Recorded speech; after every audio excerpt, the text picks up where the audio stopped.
जैसे जो अभी आपने बताया था कि वो एक बच्चे को कैंसर था, या उसकी मैं अगर वो मेरे पास भी आती, मैं भी कुंडली देख करके समझता कि ये क्यों हुआ।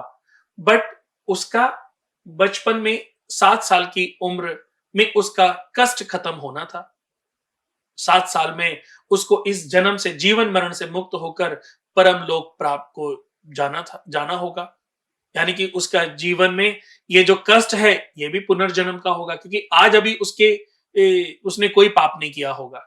तो ये भी प्रारब्ध से जुड़ा हुआ था, और जो उसको मुक्ति और मोक्ष मिलना था, ये भी ऑलरेडी वो पूर्व जन्म में कर चुका होगा। वरना 60 साल, 70 साल में कैंसर की बीमारी से कष्ट पाकर के मृत्यु होना, तो उसने पूरा जीवन कष्ट भोगा, तो समझ आता है। लेकिन अभी 2 साल, 3 साल, 4 साल, ऐसे बहुत सारे बच्चे हैं जिनको बचपन में कष्ट हो जाता है, बहुत बुरी मृत्यु होती है। लेकिन इसका यही है कि भगवान ने उनको कष्ट दिया, और भगवान ने उनको अपने साथ, अपने धाम वो ले गए। तो उसके लिए बिल्कुल हताश नहीं होना चाहिए। मार्कंडेय ऋषि के जन्म की बारे में आप ज्ञान अर्जित कर लें। जब उनका जन्म हुआ था, तो सिर्फ 16 वर्ष के लिए हुआ था।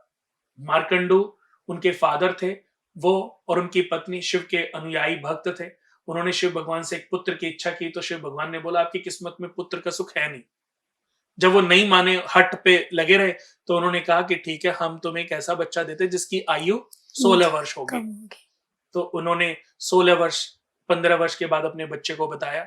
तो बेटे ने 1 वर्ष अलग रह करके, जंगलों में रह करके शिव भगवान की आराधना की, महामृत्युंजय मृत्युंजय। मंत्र का आविष्कार किया, और इतना जप कर लिया कि जब यमराज यमपाश के साथ उनके प्राणों को लेने आए, तो उन्होंने शिव भगवान को अपनी बाहों में भर लिया। तब शिव भगवान ने प्रकट होकर के उनको अभय वरदान दिया, और उनको आज भी वो चिरंजीवी हैं।